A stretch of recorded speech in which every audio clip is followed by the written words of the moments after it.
Hello students, स्वागत है आपका आईसीटी वर्चुअल क्लासेस में। तो क्लास हम यहाँ पे चैप्टर नंबर 16 के क्वेश्चन आंसर्स को डिस्कस कर रहे थे, जिसमें हम पढ़ रहे थे डाइजेशन एंड एब्जॉर्प्शन के बारे में। तो सबसे पहले हमने जाना डाइजेशन और एब्जॉर्प्शन, जो दो वर्ड्स हैं उनकी मीनिंग क्या है। उसके बाद हमने देखा इससे रिलेटेड कौन कौन से क्वेश्चन हमारे पास आ सकते हैं। तो आज हम कुछ और क्वेश्चन को यहाँ पे डिस्कस करेंगे। तो आइए चलते हैं स्मार्ट बोर्ड की तरफ। जो विलाई है, विलाई इंटेस्टाइन में प्रेजेंट होती है लेकिन स्टमक में प्रेजेंट नहीं होती है। यानी कि विलाई यहाँ पे आंत में प्रेजेंट होगी और आंत में होती है लेकिन हमारे अमाशय में नहीं होती। इसका हमें रीजन बताना है। तो हम सबसे पहले कर लेते हैं, जो विलाई का डायग्राम हमारे पास आता है कि विलाई क्या होता है। हमें इतना पता चल चुका है कि विलाई कहाँ प्रेजेंट होगा, स्मॉल इंटेस्टाइन में प्रेजेंट होगा। उसके बाद हम विलाई का डायग्राम देखेंगे, देन हम देखेंगे कि जो विलाई है उसका कार्य क्या है, और उसके बाद हमारा जो आंसर है वो खुद ब खुद हमारे पास आ जाएगा जब हमें पता चलेगा विलाई का कार्य क्या है। उसके अकॉर्डिंग हम बताएंगे क्यों इंटेस्टाइन में विलाई प्रेजेंट होता है और स्टमक में प्रेजेंट नहीं होता है। देखिए, तो ये है हमारे पास विलाई का एक डायग्राम।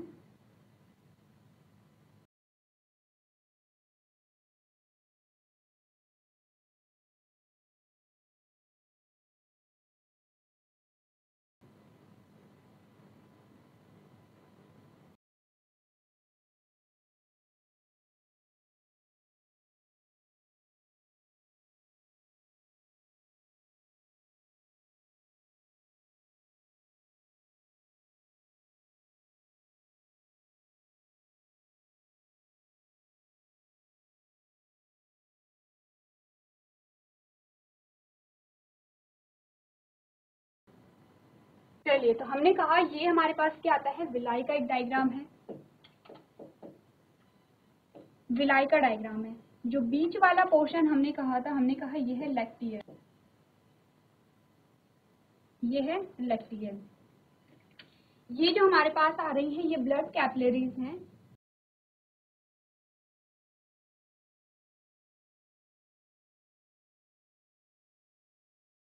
तो ये जो ब्लड कैपिलरी है जो आपको रेड कलर में दिखाई दे रही है, ये कैसी होगी, ऑक्सीजनेटेड होगी, यानी ऑक्सीजन रिच ब्लड कैपिलरी होगी। और जो हमें यहाँ पे ब्लू कलर में दिखाई गई है, यहाँ पे क्या होगा, डीऑक्सीजनेटेड होगा। ये होगी जो ब्लड कैपिलरी है, ये डीऑक्सीजनेटेड होगी।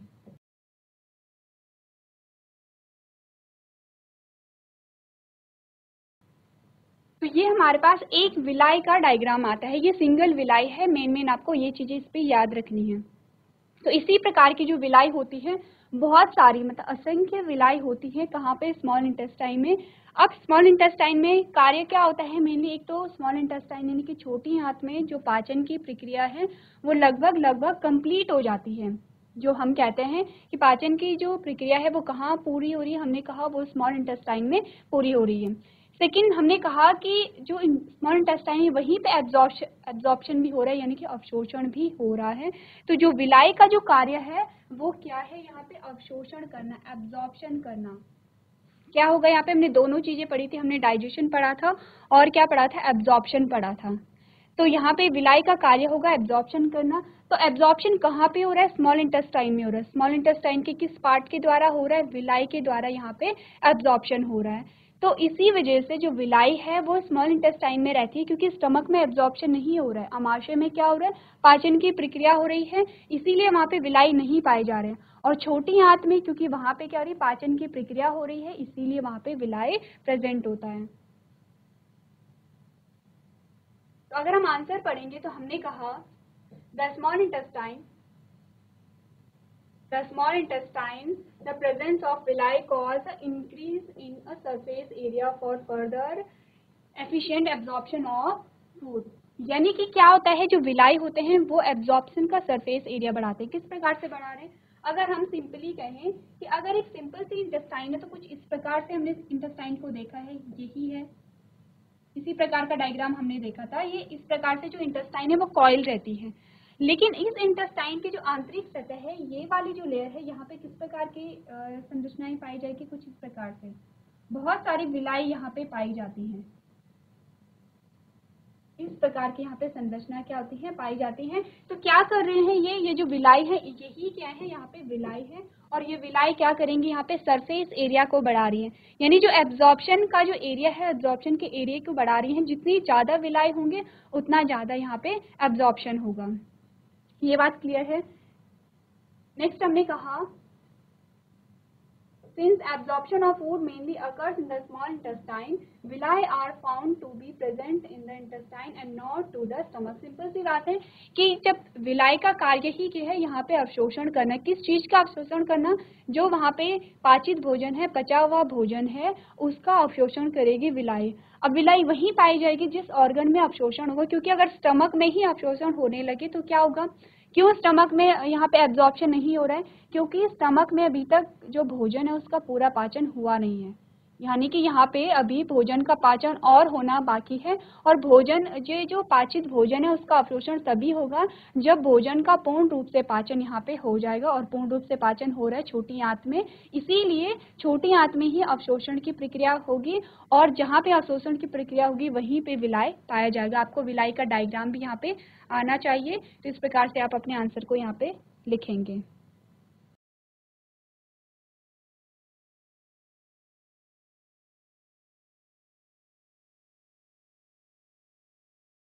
चलिए, इसके बाद जो नेक्स्ट हमारे पास क्वेश्चन आता है, इसमें हमसे पूछा गया है how does pepsinogen change into active form, यानी कि पूछा गया है जो पेप्सिनोजन होता है वो एक्टिव फॉर्म में किस प्रकार से कन्वर्ट होता है। सबसे पहले हमें ये पता लगाना है पेप्सिनोजन की एक्टिव फॉर्म क्या है।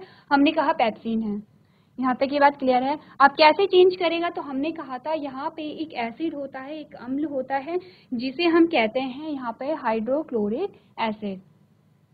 तो हाइड्रोक्लोरिक एसिड क्या करता है, यहाँ पे वो जो पेप्सिनोजन है इनएक्टिव फॉर्म को एक्टिव फॉर्म में कन्वर्ट कर देगा। तो हम पढ़ेंगे pepsinogen is accumulated in the stomach wall and is a precursor of a pepsin, यानी कि जो पेप्सिनोजन होता है वो कहाँ पे प्रेजेंट होता है, स्टमक में प्रेजेंट होता है।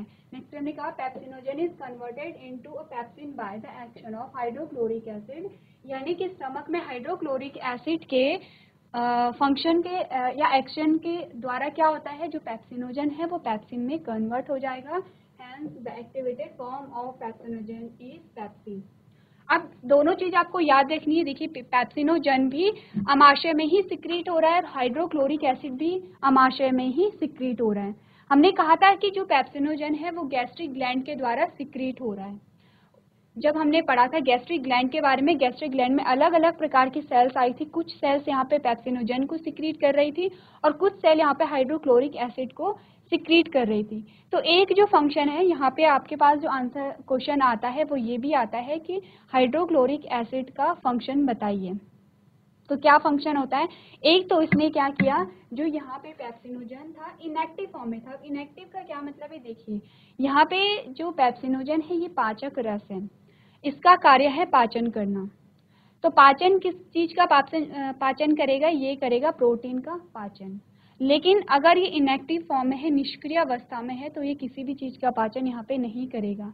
तो HCl ने यहाँ पे क्या किया, इस पे यहाँ पे अपना एक्शन किया या फिर अपना फंक्शन इस पे किया, और क्या हुआ, जो पेप्सिनोजन था वो पेप्सिन में कन्वर्ट हो गया है। और ये जो पेप्सिन है वो किस प्रकार का था, एक्टिव था। एक्टिव था यानी कि अब ये यहाँ पे डाइजेशन को करेगा। पहला कार्य हमें हाइड्रोक्लोरिक एसिड का मिल गया है। सेकेंड, हमने कहा ये मीडियम को एसिडिक बनाता है, यानी कि माध्यम को अम्लीय बनाता है। जैसे कि हमने कहा था जब यहाँ पे पाचन की प्रक्रिया हो रही है तो अलग अलग ऑर्गन में जो पाचन होगा वहाँ पे जो मीडियम होगा, एसिडिक और बेसिक मीडियम, वो अलग अलग होगा। और एसिडिक और बेसिक मीडियम हम कैसे पता लगाते हैं, आपको ये पता होगा, हमने एक स्केल के बारे में बात की थी।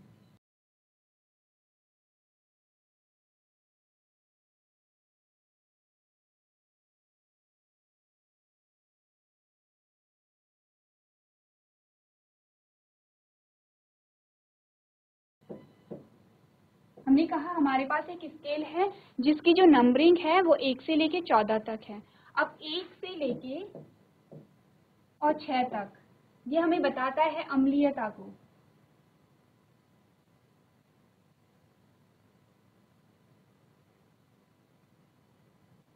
ये हमें बताता है अम्लीय गुण को।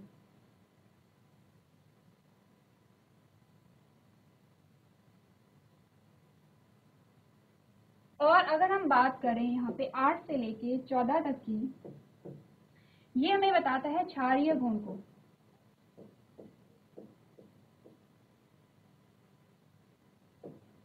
देखिए अब अम्ल क्या होते हैं और क्षार क्या होते हैं, दोनों के गुण क्या होते हैं, आपने केमिस्ट्री में बहुत अच्छे से पढ़ा हुआ। एक सेपरेट चैप्टर आता है हमारे पास कि अम्ल क्या होते हैं, क्षार क्या होते हैं। जब आप 9th या 10th में थे तो आपने जो अम्ल और क्षार पढ़े थे, आपने उनके भौतिक गुणों के आधार पर देखा था और कुछ कुछ आपने रासायनिक गुण देखे थे। जब आप 11th 12th में आए होंगे तो आपने फिर डिटेल में देखा होगा अम्ल क्या होते हैं और क्षार क्या होते हैं, अम्ल किस किस प्रकार से यहाँ पे रिएक्शन कर रहे हैं, किससे वो बहुत जल्दी रिएक्शन कर रहे हैं, किसी से वो रिएक्ट नहीं करते हैं, और रिएक्ट करने के बाद वहाँ पे प्रोडक्ट क्या बनाते हैं। ये बात है। हमने कहा 1 से 6 तक का की जो नंबरिंग है इस स्केल की, वो अम्लीय गुण को बताती है, और 8 से 14 की जो नंबरिंग है वो क्षारीय गुण को बताती है। और बीच का जो नंबर है 7, ये क्या होता है, उदासीन। उदासीन का मतलब है ना तो ये अम्लीय होगा ना ये क्षारीय होगा। एग्जाम्पल क्या है, पानी। पानी क्या होता है, उदासीन। तो इस प्रकार से हमने क्या देखा, हमने कहा अलग अलग क्या होते हैं, जब पाचन की प्रक्रिया चल रही है पूरे एलिमेंट्री कैनाल में अलग अलग, जब हमने मुख की बात की, हमने अमाशय की बात की, हमने छोटी आंत की बात की, तो अलग अलग जगह पे जो पीएच रहा होगा वो अलग अलग है। आपकी बुक में दिया गया है, आपके लिए होमवर्क है कि आपको देखना है हमारे मुख में जब पाचन की प्रक्रिया चल रही थी तो पीएच कितना था, जब हमारे स्टमक में चल रही थी तो यहाँ पे पीएच कितना था, और जब इंटेस्टाइन में हम जाएंगे, जब छोटी आंत में हम पढ़ेंगे पाचन को, तो वहाँ पे पीएच कितना होगा। आपको ये ध्यान रखना है क्योंकि एमसीक्यू में ऐसे क्वेश्चन आ सकते हैं। तो यहाँ पे एक तो जो HCl है माध्यम को अम्लीय बनाएगा, क्योंकि जब स्टमक में यानी कि अमाशय में पाचन हो रहा है तो वहाँ पे अम्लीय माध्यम की आवश्यकता है। दूसरा कार्य हो गया कि माध्यम को क्या बनाता है, अम्लीय माध्यम बनाता है। दूसरा, पहला कार्य क्या है, पेप्सिनोजन से पेप्सिन में कन्वर्जन कर रहा है, यानी कि पेप्सिनोजन को एक्टिव कर रहा है, पेप्सिन से बदल रहा है। दूसरा कार्य क्या कर रहा है, अम्लीय माध्यम बना रहा है।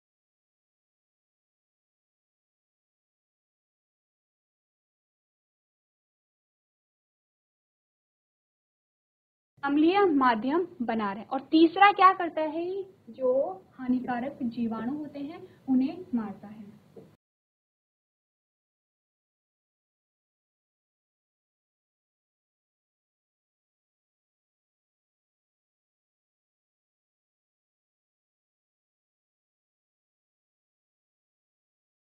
तीसरा कार्य है यहाँ पे हानिकारक जो जीवाणु होते हैं उन्हें नष्ट करता है, यानी कि हमें सुरक्षा प्रदान कर रहा है। चौथा जो कार्य हमने कहा था Fe3 को Fe2+ में बदल रहा है, क्योंकि जो Fe2+ है वो हमारी बॉडी में इजीली कंज्यूम हो सकता है। इस प्रकार से आपने क्या देखे, हाइड्रोक्लोरिक एसिड के कुछ फंक्शन देखे। चलिए इसके बाद जो नेक्स्ट हमारे पास क्वेश्चन आता है, उसमें हमसे पूछा गया है what are the basic layers of the wall of elementary canal.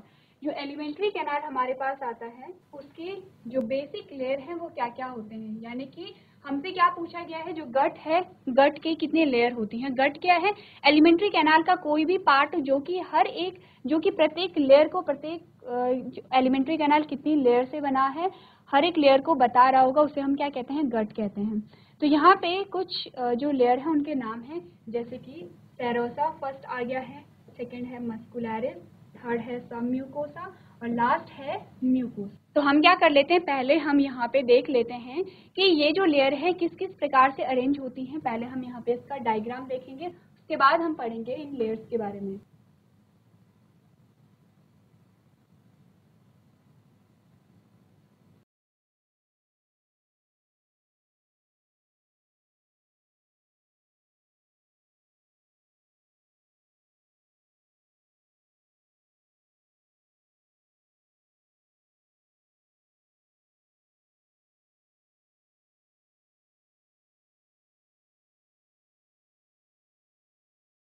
देखिए इस प्रकार से हम यहाँ पे लेयर को बताएंगे।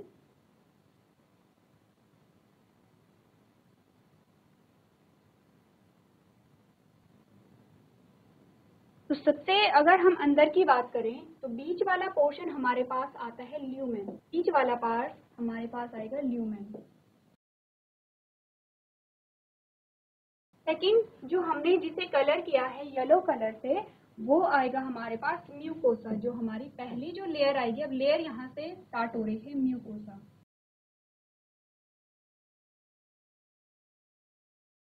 म्यूकोसा और म्यूकोसा के बाहर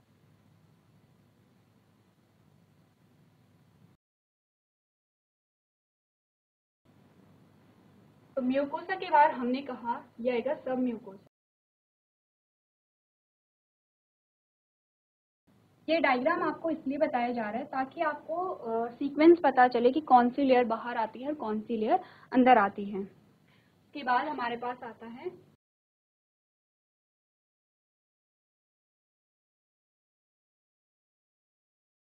यह मस्कुलैरिस।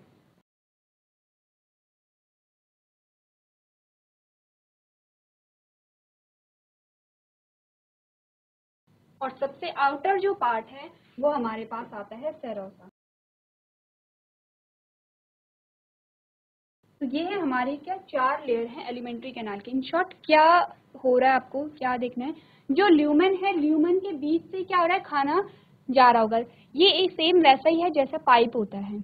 तो अगर हम बात करें इस बीच वाले रीजन की जिसे हम ल्यूमेन कह रहे हैं, तो ये बीच वाला जो पोर्शन है, जैसे कि पाइप के जो बीच वाला जो पोर्शन होता है जहाँ से पानी जाता है, यानी कि वो खाली होता है, तो ये ल्यूमेन वही पोर्शन है। इस पोर्शन से खाना आगे जा रहा होगा, जहाँ एक पोर्शन एक पार्ट से दूसरे पार्ट में। अब यहाँ से पाइप जब हम देखते हैं तो हम देखते हैं कि वो क्या है, एक ही प्रकार के प्लास्टिक से बना है, एक ही लेयर है। लेकिन यहाँ पे अगर हम गट की बात करें तो गट अलग अलग प्रकार की लेयर से बना होता है। अगर अलग अलग प्रकार की लेयर से बना है तो इसके फंक्शन भी अलग अलग होंगे। हमने कहा अब आपको सीक्वेंस याद रखना है, अंदर से बाहर की ओर, बाहर से अंदर की ओर। हमने कहा अगर हम बाहर से देखेंगे तो सबसे पहले हमारे पास सेरोसा आएगा, सेकेंड हमारे पास मस्कुलैरिस आएगा, थर्ड हमारे पास सब म्यूकोसा आएगा और लास्ट में हमारे पास क्या आएगा, म्यूकोसा आएगा।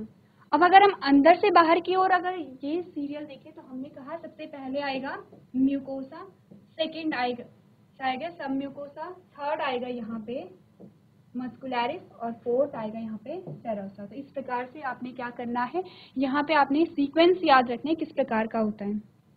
चलिए अब हम एक एक करके पढ़ लेते हैं।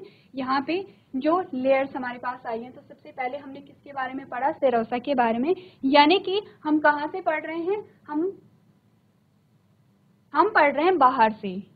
हम बाहरी जो लेयर है, सबसे पहले बाहरी लेयर के बारे में पढ़ेंगे। तो सेरोसा के बाद हम पढ़ेंगे मस्कुलैरिस के बारे में। तो सेरोसा के बारे में हमने क्या पढ़ा, हमने कहा the outer most layer of the human alimentary canal कौन सी होती है, सेरोसा होती है। सबसे जो एलिमेंट्री कैनाल है, सब एलिमेंट्री कैनाल के सबसे बाहरी जो परत है, बाहरी जो लेयर है, उसे हम सेरोसा कहते हैं।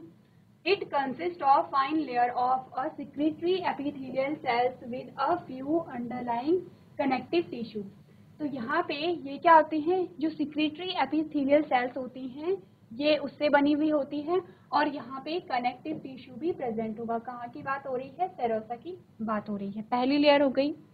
सेकेंड जो लेयर हमारे पास आती है वो है मस्कुलैरिस।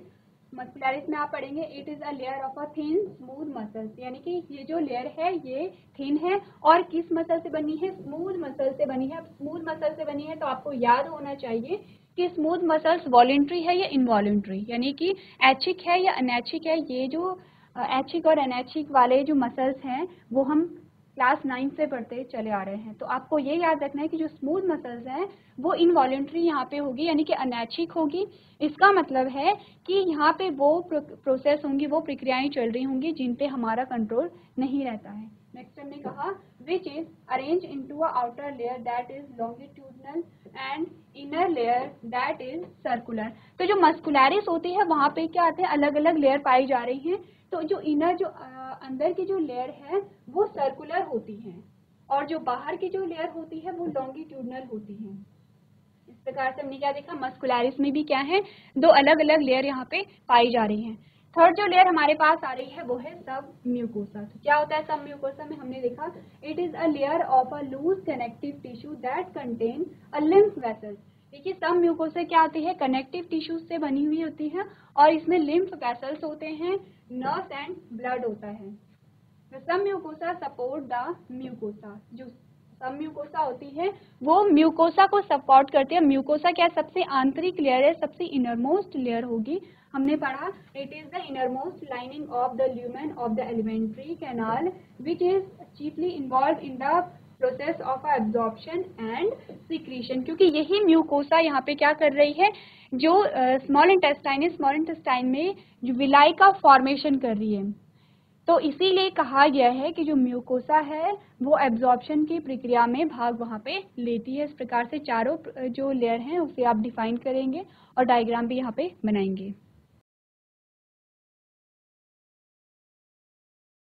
चलिए अगला जो प्रश्न हमारे पास आता है उसमें हमसे कहा गया है how does bile help in the digestion of fat, यानी कि जो बाइल है, बाइल जूस है, वो डाइजेशन में किस प्रकार से मदद करता है। सबसे पहले आपको ये पता करना है जो बाइल जूस है ये भी क्या है, पाचक रस ही होगा। तो जो बाइल है वो कहाँ से सिक्रीट हो रहा है, आपको पता होना चाहिए, ये लिवर से सिक्रीट हो रहा है।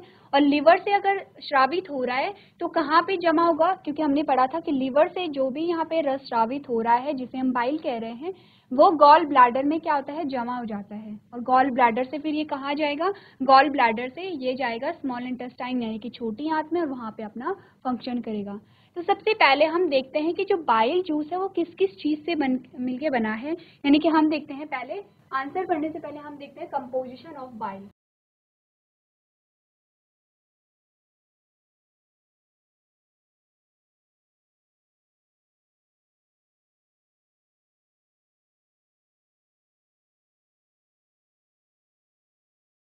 देखिए तो कंपोजिशन में सबसे पहले यानी कि बाइल किस किस चीज़ से मिलकर बना है, सबसे पहले आएगा वाटर। बाइल में क्या होता है, सबसे पहले पानी होता है और अधिकांश मात्रा में पानी ही यहाँ पे पाया जाता है। सेकंड होता है बाइल सॉल्ट।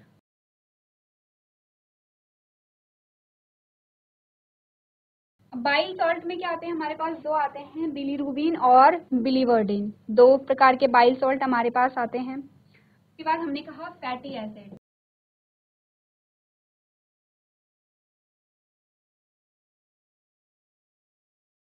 नेक्स्ट हमने कहा लेसिथिन।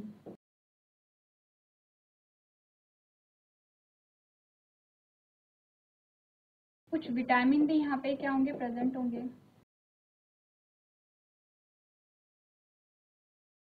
और यहाँ पे क्या होगा, कोलेस्ट्रॉल भी प्रेजेंट होता है। और क्या है, कोलेस्ट्रॉल।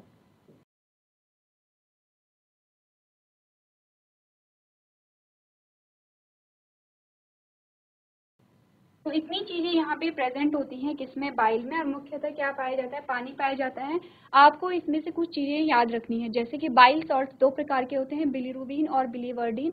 तो जो बिलीरुबिन और बिलीवर्डिन होता है कहाँ से उनका फॉर्मेशन होता है ये आपको पढ़ना है। सेकेंड जो लेसिथिन है, यहाँ पे लेसिथिन का जो कार्य है इम्पॉर्टेंट है, आता है। आपको ये भी पढ़ना है कि लेसिथिन का क्या कार्य है, ये भी आपके लिए होमवर्क में है। हम नेक्स्ट लेक्चर में फिर डिस्कस करेंगे लेसिथिन के बारे में और बाइल सॉल्ट के बारे में।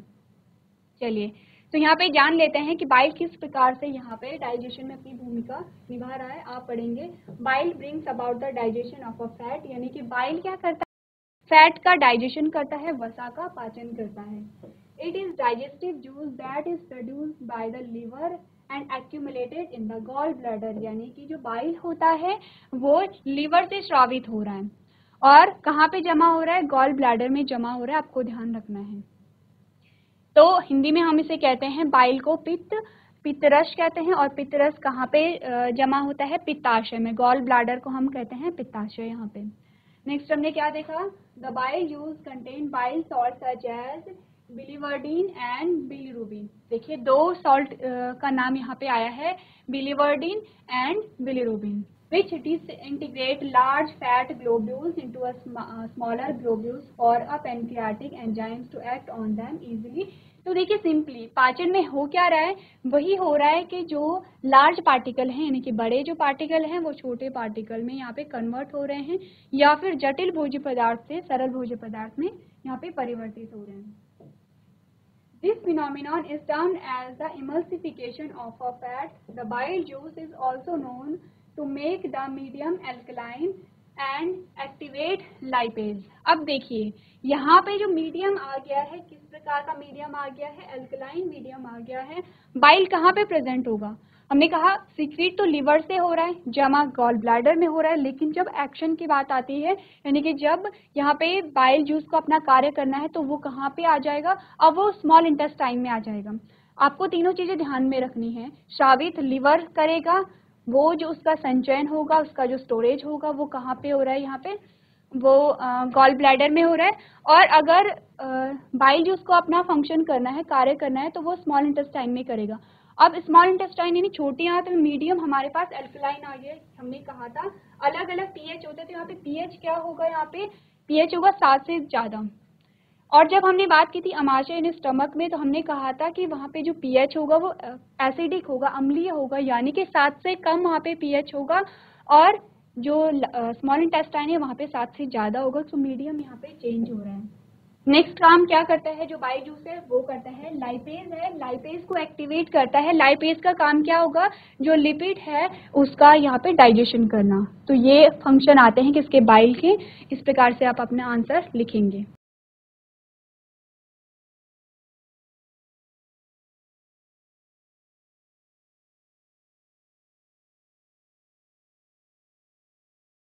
तो क्लास आज के सेशन में हम इतना ही करेंगे। जो क्वेश्चन आपको होमवर्क के लिए दिए जाते हैं आपको वो सॉल्व करने हैं और वहाँ पे ढूंढने हैं।